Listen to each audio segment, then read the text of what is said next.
Kain tayo guys. So ito nga ang pananghalian ko. Actually breakfast na din. Rice, adobong sitaw, mas maraming sa dessert ko. Blackberries kasi pa-expire na ngayon guys. Ayan, 23. And then tangerine kasi tawag nila dito sa UK. Then plum. So ito guys, bilisan ko nang kumain kasi habang tulog pang aking anakis. Baby, tulog pa. Kain tayo. Oh dear. Yung karne.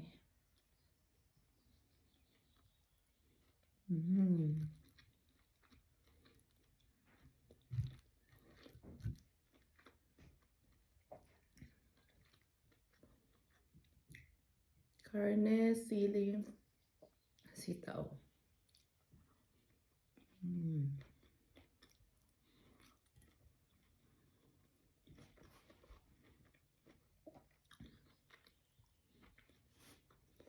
Dami kong kanin.